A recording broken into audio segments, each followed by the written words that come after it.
காலையில் சூரியன் மெதுவாக உதிக்க சிறுமி மீரா தன் பொன்னான குடுவையுடன் காட்டு பாதையில் நடக்கிறாள்.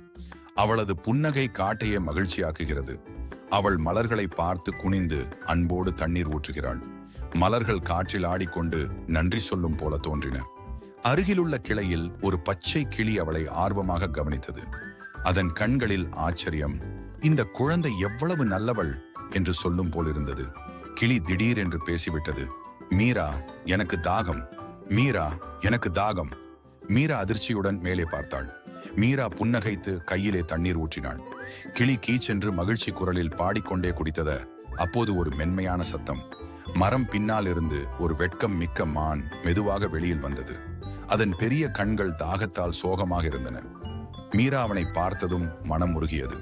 அழகான மானே, உனக்கும் தாகமா என்று மீரா குடுவையை நீட்டினாள். மான் குடுவையில் இருந்து தண்ணீர் குடிக்க கிளி மேல் பறந்து மகிழ்ச்சியோடு சுற்றியது. தண்ணீர் குடித்த பிறகு மான்வாலை அசைத்து குதித்து மகிழ்ந்தது. மீரா கைத்தட்டி கொண்டே சிரித்தாள். அந்த நிமிஷத்திலிருந்து மூவரும் நண்பர்களாகிவிட்டார்கள்.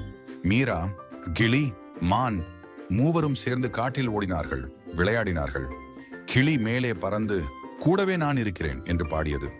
மூவரும் காட்டில் தண்ணீர் இல்லாத செடிகளையும் மலர்களையும் தேடி தண்ணீர் ஊற்றினார்கள். சிறிய மரக்கன்றுகள் கூட புன்னகைத்தது போல தோன்றி ஒரு முறை காயமடைந்த வண்ணத்து பூச்சி தரையில் கிடந்தது. மீரா அதை எடுத்து மலரில் வைத்து தண்ணீர் ஊற்றினாள். கிளியும் மானும் அதை பார்த்து வியந்தார்கள். மான் காட்டில் உள்ள பழங்களை மீராவுக்கு கொண்டு வந்தது. கிளி மரக்கிளையிலிருந்து சுவையான பிளாக்குகளை எடுத்து காட்டியது. நட்பு பரிமாற்றம் வலுப்பட்டது. ஒரு நாள் காட்டில் மழை பெய்தது. மூவரும் பெரிய மரத்தின் அடியில் சேர்ந்து நனைந்து சிரித்தனர். மழை துளிகள் மின்னும் முத்துக்களாக விழுந்தன. மழைக்கு பிறகு வானவில் தோன்றியது. மீரா, கிளி, மான் மூவரும் வானவிலை பெயிண்டிங் செய்து குதித்தனர். அது நட்பின் வண்ணங்களை நினைவூட்டியது.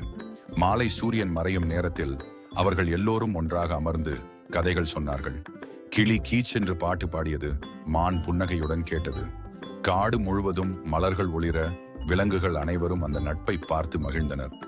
அந்நாளிலிருந்து காட்டில் மீரா, கிளி, மான் என்ற மூவரும் அன்பின் காவலர்கள் என்று எல்லா விலங்குகளாலும் அழைக்கப்பட்டார்கள்.